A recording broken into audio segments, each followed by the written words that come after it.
Okay. Uh, right. I think we're fine now. All right. So now, what we can see here, Daniel, is that now we had this double bottom, right? This double bottom, and then where did this correction started? The night, where you can see this is where this correction started, right? Isn't it that we had this impulse, and then we had this move correcting here. So now if we're going to enter a buy from here, our take profit obviously 90%, right? 90%. And then again, when you look again on how this move here was approaching structure or going to those tops of the previous move, you can see that this move again is very corrective. So you have this impulse in the form of a correction, right? And then now you have the real correction, right? This is the real correction. This is where now the traders or retail traders, most of them, they get trapped out because they'll be thinking that no, this head and shoulder formation has failed. They were planning on this head and shoulder to take the move all the way to the downside. But instead, this head and shoulder here, it came to give a double bottom and it corrected, ascending back to retest the previous shoulder. So on a textbook, you expect something like this. On a textbook, oh, let me take this. On a textbook trading, they'll show you something like this. They say that a retest. Show you something like this. They say this is the test of the left shoulder or the test of the neckline. That is what they do on a textbook. But they don't actually tell you that there are many ways that the market can go and retest your zone. So the market can go and retest this shoulder in the form of an impulse or correction. And when you look at this correction here, the fact that the fact that inside here there were oh shit.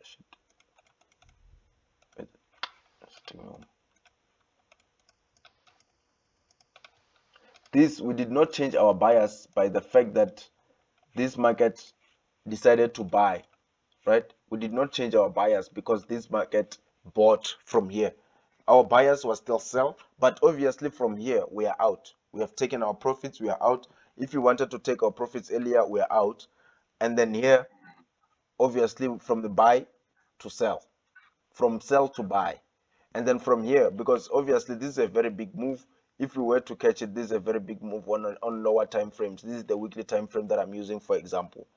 So whatever we're doing here, we're going to find it on the lower time frame, and you're going to find it when we do multi-time frame analysis. So whatever you do here on the higher time frame, everything it is as it is on the lower time frame, right? So right now I want us to focus on these structures and how this market moves inside these structures, and then after that we can try to do multi-time frame analysis.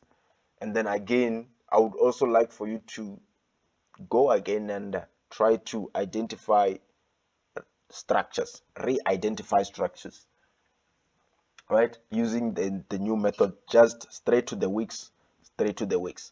So you have to understand that, let's say for example, here you have 1, 2, 3, right? So you need to understand that this is invalid, right? This is invalid. This is invalid. This is invalid.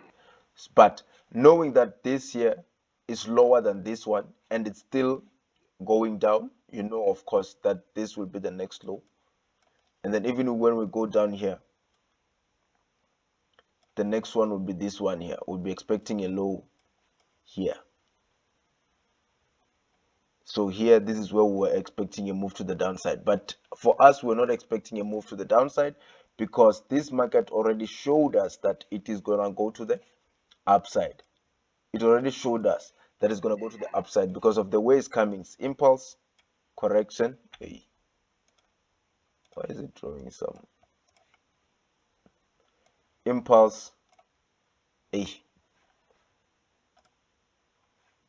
stop highlighting. Okay. So we have the impulse, the correction, the impulse, the correction. So the market has already shown us how we're going to be moving here. It has already shown us how we're going to be moving. So for us, obviously, we'll still be in these buy positions and waiting for the 90% of this market. So this is how this market looks like right now, right?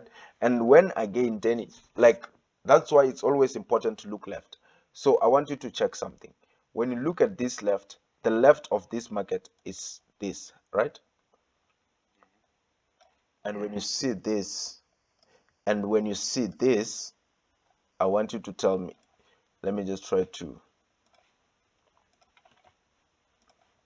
put this in.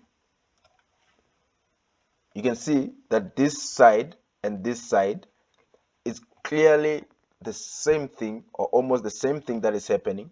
And again, it's giving you this big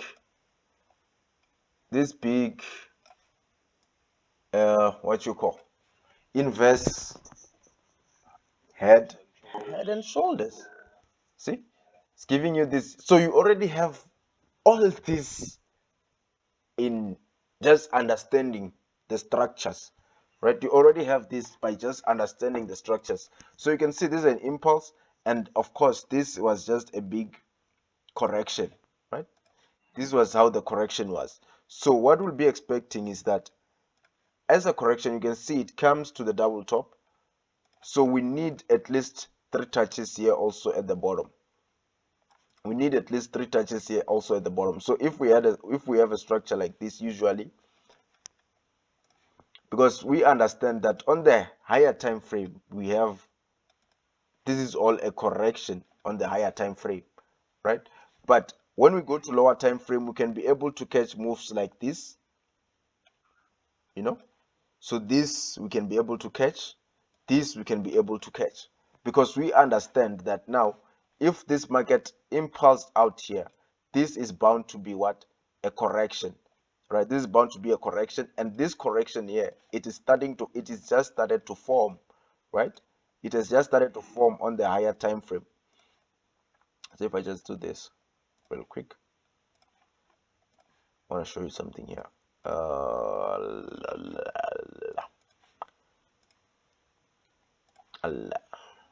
Okay, I want to put this now as so. I want to put this here like this, even though it hasn't occurred yet, but I just want to show you how you can be able to predict how the market is going to turn to be.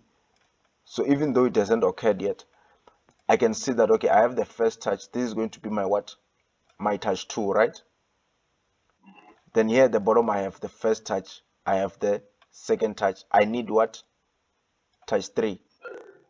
So I can already anticipate that I'm gonna go touch 3, touch 2 here. Come and give me touch 3 before this overall continuation to the upside on UJ, all the way to the 90%. And everything just speaks to you, because you can see this is the impulse, natural progression of the market, correction, impulse. And then this impulse again, now you have another big overall head and shoulder structure. So if you are position traders, for those who have those big accounts, they can most definitely, those who use higher time frames to trade, they can most definitely get into this trade, because you can see that this beautiful head and shoulder. And one thing, just a tip that I learned, is that when you are trading a head and shoulder, right? So as you know, with the head and shoulder, let me just put this line here. Let me put this line here. So with the head and shoulder, this line, you can say that this is our neckline, right? We can say that this is our neckline of this inverse head and shoulder.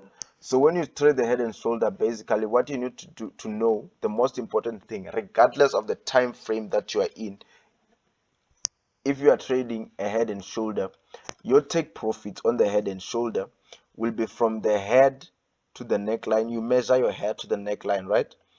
You measure your head to the neckline, and then from there you take this measurement, you put it on top of the neckline, you know?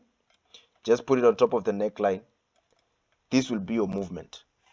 This is what is going to happen. This is going to be the overall movement that is going to come out from this right shoulder. I mean, this is the overall movement that is going to happen. See? So this here is going to be the overall movement that's going to happen. To prove this again, let me show you. Have you used it? Have you seen anyone use it before? I think I've seen someone else use it. Yeah. But did you understand what they were doing? No, not really. I haven't explained to me like that, but Yeah. No, it's simple like that because if I that's how I use Head and Shoulders. Like for example, let's test it on. You can see we have a Head and Shoulder formation right here, right? We have a Head and Shoulder formation right here. So on this Head and Shoulder, we can argue that we have a neckline right about here, somewhere there, and then our trend line from the head to the neckline, just like that. So these lows here, obviously here we're looking at these lows as these previous lows because we had the structure, but then you can see it adds up, it adds up, it adds up, it adds up. Because even if I am to say, because you can see here on the neckline we have spikes, you can bring it even closer to here, and then yeah, that's what I do with Head and Shoulder. So whenever you see Head and Shoulder on that particular time frame, right, it's on that particular time frame. That's how I measure the take profits of the Head and Shoulder, right? So now, as you can see here, where was I? Natural progression, impulse, correction, impulse. Natural progression of the market. There's just no other way that the market moves. It's one way throughout. Impulse, correction, impulse. So for us, we are always anticipating the next impulses. That's basically what we want. So before this impulse here happened, this is the type of correction that we had, right? This is the type of correction that we had. So now we will be looking to take, when this market comes for this double top, we'll be looking for this correction to complete because we understand that this correction is not yet complete, right? Yes. So, okay. So let me remove everything now. Now let me try to, because I think here on the structure part, there's a lot to learn. There's a lot to learn, but in terms of, I haven't really gotten, remember, we haven't even started with the strategy, and we haven't even started on how we trade. We haven't done any of that. We're just still doing the basics, right? We're just still doing the basics. So now, what should I add again? Okay, fine. I want to add this to you, to your knowledge again. I want to add this to your knowledge again. Say you have an impulse like this. Let me just put this correction. Let me just put this correction here. So let me just put this here like this. Okay, it hasn't occurred yet, but that's basically what I'm expecting. It looks like a good bull flag. So if you have an impulse like this and a correction like this, right, knowing that it's impulse, correction, impulse, 1 2 3, that is what, at least a minimum, not necessarily that it must always be 1 2 3, but that is a minimum. Impulse, correction, impulse, that is how the move that is how the market moves. Impulse, correction, impulse, at least three. That's why most of the time we're anticipating what, the third touch, because it must be at least three times, right? Impulse, correction, impulse. So now, when you have a market like this, because we understand, Daniel, that the market always repeats itself, it means that I can see that, okay, this is the impulse and this is a correction of this impulse. It means that since the market always repeats itself, I will be expecting that when this correction completes, or when this correction ends, I will be getting another impulse of this move, just like so. So how did I come up with this? Is because whatever happened here that is causing this correction must happen again.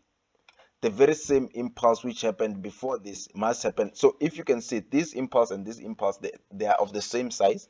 And again, now this gives you confirmation, because when you look at this next move, this next probable move, is going all the way to the 90%, and it started just here at the breakout of this correction. And this is, I just took this whole impulse as it is, I put it on the correction to give me the next impulse.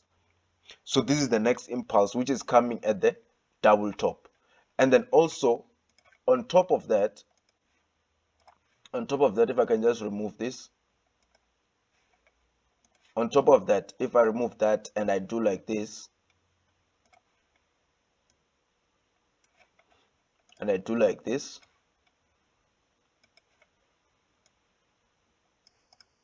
you already see what we're getting, right? You see where we're getting to. So you can already anticipate that, okay, this is then now you're gonna say, all right, I'm gonna take this move from here. And then after, when I get there at the top of that structure, instead of this move being a correction like this, now you'll be expecting that here you'll get a continuation correction. You'll get a continuation correction because of the 1, the 2, the 3. So it means that from there you have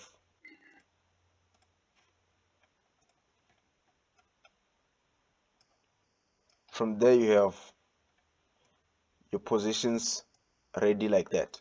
You already take this buy to the upside, which had almost, let's say, here it's saying 28 risk to reward is the weekly either way.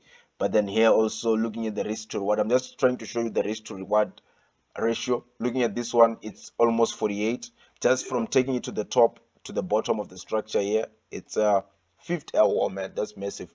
50 risk to reward, just to taking it from the top of the structure there all the way to the downside. So here's just showing you that stop loss of 152 pips because it's the weekly.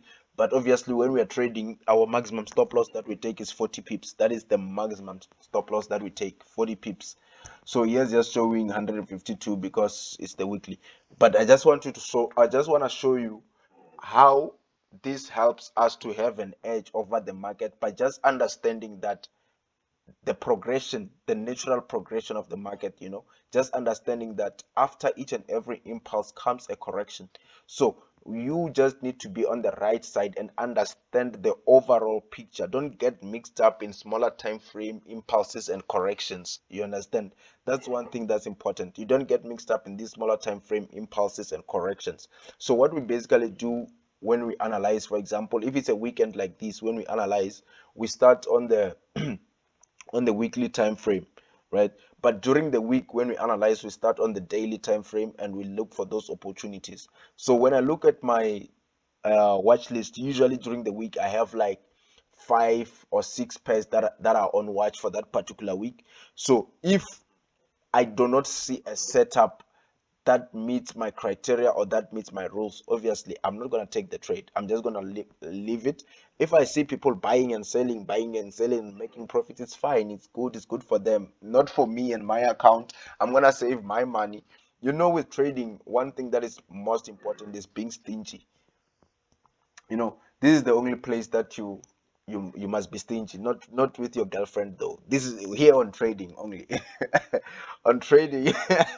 No, if you're stingy with your girlfriend and you're making money, then you'll just be signing up to be alone. But yeah, you need to be stingy. Yeah, it don't make sense. So now this is where now we need the Stingy Men Association. This is where you need to be stingy with your money on this trading. So that's why usually, if you don't see a setup during the week and then you have a $200 account, you didn't take the trade, fine. You've got nothing to lose. You understand? You've got nothing to lose. You didn't take the trade, then it's fine. You've got nothing to lose, then why not? Next week, a new opportunity is coming. You take the trade, you make over $200 or whatsoever you made over that trade, you are done.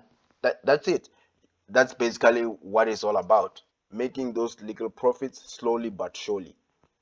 I was telling this other guy also, is part of the winners group. I was telling him, he was saying that no, he has a problem with risk management when it comes to risk management. And I asked him a simple question. I was like, okay, is it really risk management or is it greed? Because you need to be able to differentiate between the two. You know, there is risk management, there is greed. Risk management, as much as you can teach a person about risk management, you can only teach them so much, you know, but they know that it all comes down to you as an individual to say, this is my risk criteria, this is my risk appetite. It all comes to you as an individual to say, I want to risk so much, I can be able to lose this money. So it means, okay, if it's $100, I can be able to lose $100 and feel no pain, then that will be your risk, it's fine. But for someone who's starting up and is trying to grow their accounts, I really tell them to say, guys, if you are really looking for consistency, because we are looking for consistency over a long period of time. It's not something that you'll be gambling and say, no, I have $200, I have $500. We want to see people trading six figures account, you understand? And with six figures account now, that is where the psychology comes in to say, now you have a six-figure account. On a $200 account, you were reckless. You could look at a drawdown of $50 because it's $200 and no, it's nothing. But if that was a $2 million account, that same drawdown of $50, it is now 500,000 US dollar drawdown. So how do you think that will affect your psychology? You see, but if you're just going there 1% a month, 15%, I mean maximum 25%, 30%, you don't lose nothing, because what we're trying to build is consistency over time, so that if you are trading a six-figure account and then a month you just go there, you make yourself 10%, you're sorted for the month. That's simple. That's what we're growing to. See, so now, uh, I I'm not gonna go to multi-time frame analysis today. Honestly, I think if I go to multi-time frame analysis, it's just gonna mix up a lot of things. So let's focus on draw on the structures of impulses and corrections. So now here, Daniel, what you can already clearly see here, looking at this is a high, right? This is a high, this is a low. If those guys from using smart money, what they'll say, this is a new high, we're waiting for a break of structure, and then, but what we can clearly see here, let me just do this path. We have this impulse, we have this correction, and then we're anticipating what? The impulse, which is already playing out. And overall what we have, we don't have to forget, we are in a correction. Yeah, ascending channel, which is a correction. And what might happen here is that now that we have reached a double top inside this, we have a double top inside our bigger, our correctional structure here, right? So we have a double top that is going to form here. So from this double top, we this is where now we're anticipating that this move will come down here before it continues going to the upside. So this will be aligned or in line with the outer or overall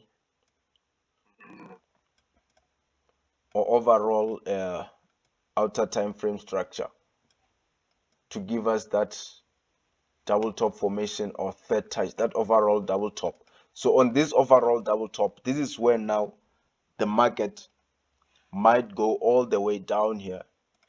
This is where now the market might go all the way down here.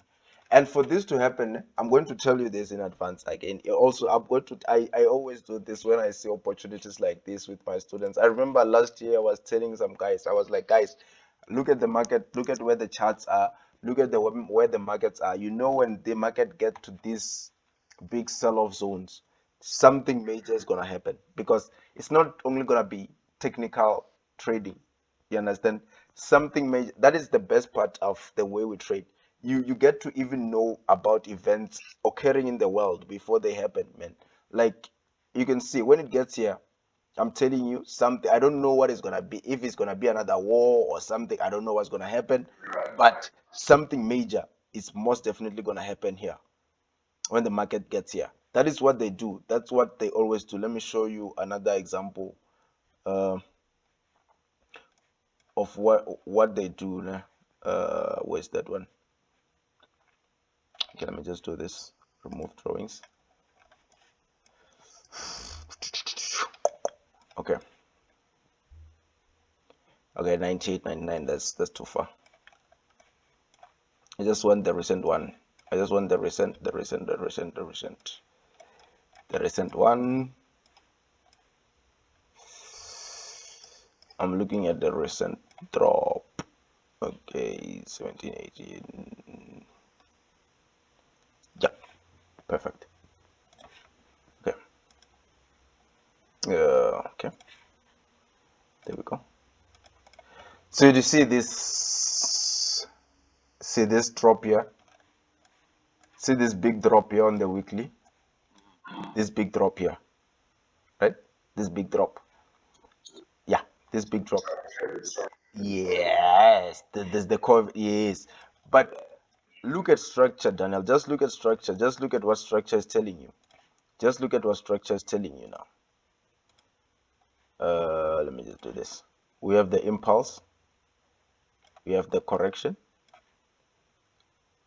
And then after that correction, you expect an impulse. It is at the top of the structure. It is supposed to go down. But because it cannot just go down technically,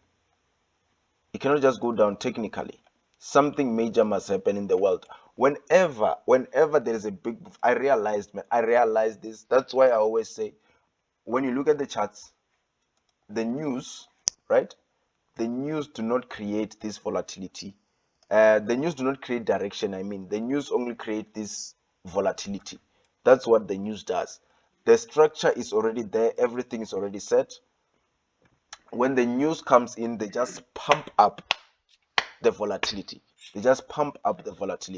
So whenever something major occurs, like there when COVID started, of course, obviously all the markets dropped. But if you look at how the market structures were, that is the best part. If you look at how the market structure, this one is for next week. This one is for next week. So if you look at how the market structures were, let me just check. It's 2019.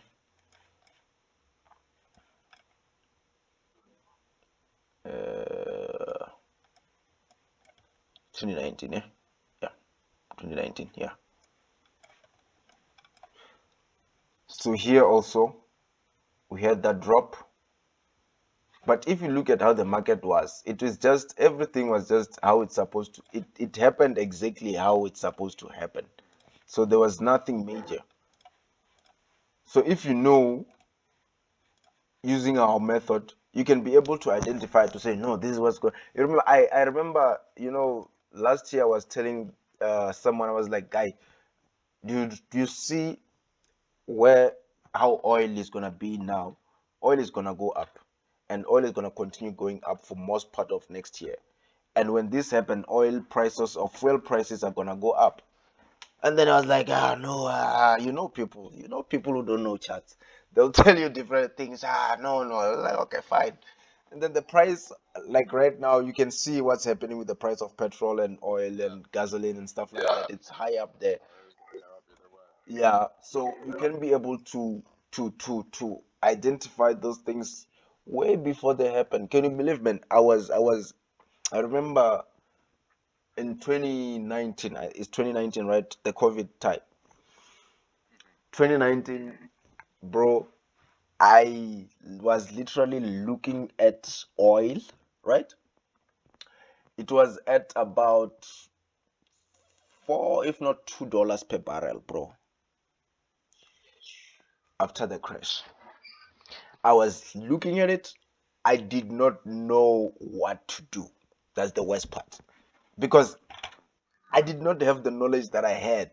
You understand? So it's all about time and understanding that everything comes together with time and everything happens for a reason.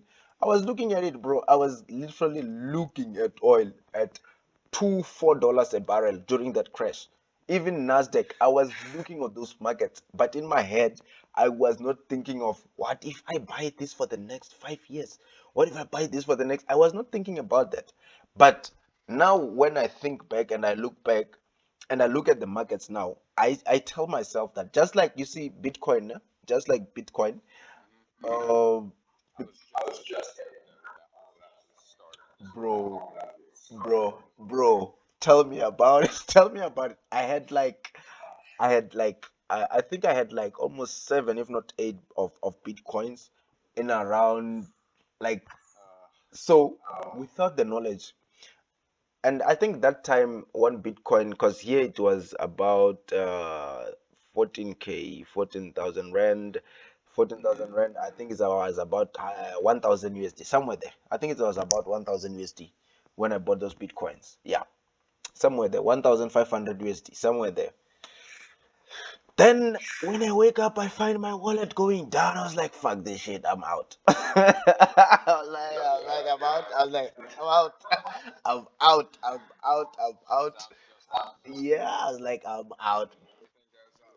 Everything goes up. Everything just went bombastic. All right, after they'll be telling you that no, well, if you had invested in this 5 years ago, if you had $1,000, you would have right now you'd have 7 million. I'm like, what the fuck? Like, like, what did I do? But I tell myself that how it happened 5 years ago it's gonna happen again in the next 5 years. In the next 5 years, it's gonna happen again. So what we need to do different now is just to understand that now we have the knowledge. Now we know that okay, now we have all these cryptocurrencies and everything. Now we understand that the chart is gonna buy, the chart is gonna do this. You remember even the recent Bitcoin crash, right? The recent Bitcoin crash that started happening last year when it went from that 70, 60K all the way to 30K. I forecasted that move, bro. I literally forecasted that move.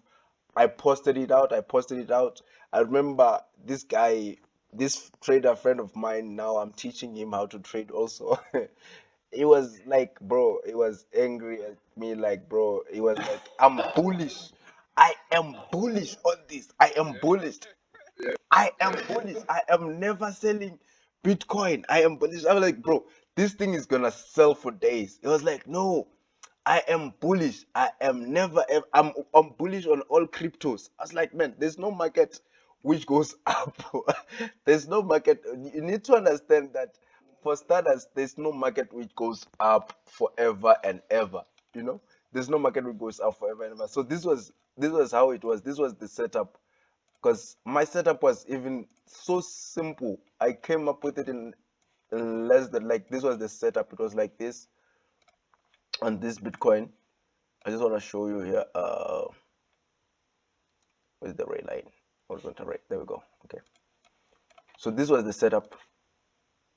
This was the setup as it is, and it is yet to complete. It's still gonna complete. This was the setup as it is. It was as simple as like because you can see we had the impulse and then here we went up correctively, right? So after this impulse correction, double top, then now impulse correction, impulse. We're going to monitor what's going to happen. Are we going to have a double bottom here to reverse? See? Or are we going to reverse from here? But from what I can see, already you can see what's going to happen, man. Like Bitcoin, it's crypto, it's straightforward. It's straightforward crypto for me. Just that I don't trade crypto. I prefer just having those coins and holding them. Yeah, I don't trade crypto. So already from what you can see here, you can see by just following structure how this market was moving. From here we have this impulse, and then here obviously I had drawn this structure here, which is the correction. Then here we have the impulse, the correction, the impulse, the correction, the impulse, the correction, the impulse, the big correction. Then now we're expecting what? The next impulse to complete this move. So we can still come down to 28K on BTC. We can still come down to 28K before the next move to the upside. So because I saw a lot of people were already bullish on Bitcoin, like I don't know, like they were already so bullish. They're like, no, now from these levels here, 33. people were becoming bullish. They're like, no, we got the double bottom, we're gonna buy. But if you look at the way the market moves and the nature of the market, impulse, correction, impulse, correction, impulse, correction. What type of correction is this? This is a continuation correction. This is a continuation. It's an ascending structure. It's an ascending structure. As you can see, it's going up. It's ascending. So even here we can see it still owes a touch here. There's a touch that's being owed there. Here at the top we have 1, 2, 3 completed, right? At the top is complete. Then now it needs to come and complete this one before the next continuation to the downside. So what you can expect here on this Bitcoin, you can expect something like what I said, where's that?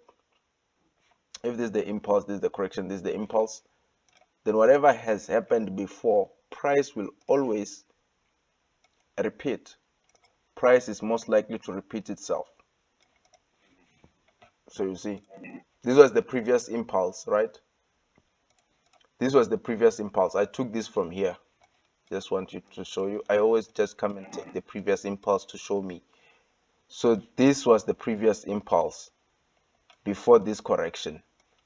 So if this was the impulse, I'm expecting that when price breaks out, it will give me almost the equal impulse here also.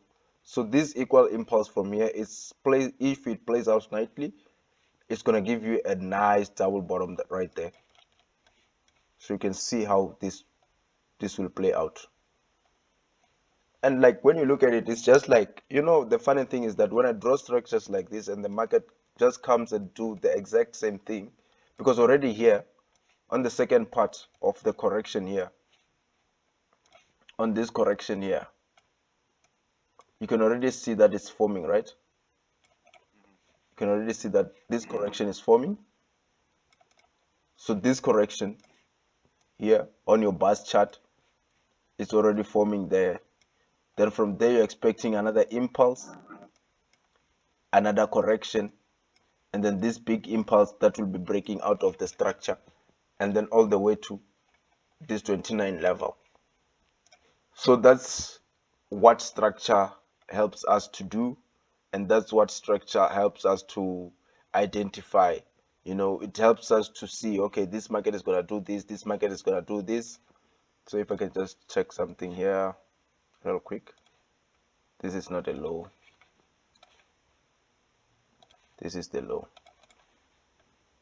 You see? So this is the low.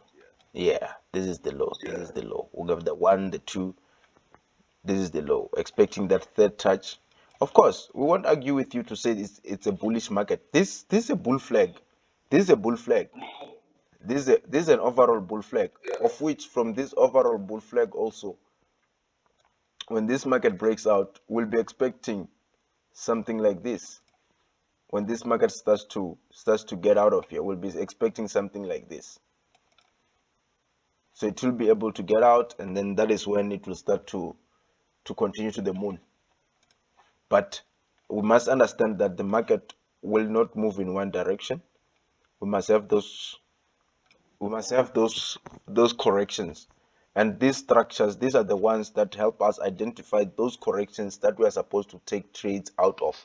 So like I said, we look at trades inside corrections and we look to take them outside of the correction. So the correction, impulse, correction, our trade will be inside the correction, looking to take it to the next impulse. Obviously our take profit being the top of the correction, right? So yeah, I think for today let's stop at these structures, and if you can just go and select maybe 4 or 3, let's say 3, let's keep it at 3, and try to identify now the structures using the nature's theory. Right now you're incorporating the nature's theory, understanding that the market moves in impulse, correction, impulse, right? And then you are going to identify those impulse corrections after the impulse. It means that I'm gonna have to see the impulse and then the correction. After, when you get the correction, you're gonna get what? That structure. That's what I want to see. So you're gonna give the impulse, correction, impulse. So on the correction, that's where I want to see the structure. The impulse, obviously, we can have smaller corrections inside, but the impulse, I just want to see the corrections where we would normally take the trades out of, right? So on this one, let's just make it a bit more challenging since tomorrow we'll be starting with the multi-time frame analysis. What I would like for you to do also on the same three pairs that you identify the impulse, corrections, and impulse. Let's say, for example, you chose GBP, JPY, for example, and you identify those impulses, corrections, and impulse. I would also like for you to go to the use three time frame: weekly, daily, and 4 hour. Okay, three time frames: weekly, daily, and 4 hour. So on the weekly, daily, and 4 hour, you're going to be identifying the impulse, correction, impulse, correction. So you'll get to see how these impulse and corrections evolve and come together as one when we go inside the structures using multi-time frame analysis that will start with it tomorrow. Okay. Okay. So for now, I'm just gonna send you it's I recorded, I think, about 40 minutes. We have about 40 minutes, so we missed the first hour, which is okay. So I'll send you this one. So from now on, I think this is the one that we should use from now on. I think Zoom Meet is perfect. It's perfect. Yeah, it's more clearer than Zoom meetings. So let's use this one, and then let's meet tomorrow. And then if you also want to join the other guys using their Zoom, I'll send you the link, and then you can also join them, or I can just send you the video after they are done, and then you can just rewatch it. Okay, sounds good. Ah, You just send me the video and yeah, that's okay. No, no problem, man. On my side, I'm calling it a night, but I still have, man. yeah, I still have a lot to do. So let's talk tomorrow, man. All right, sounds good. All right. Talk to you tomorrow. Cheers.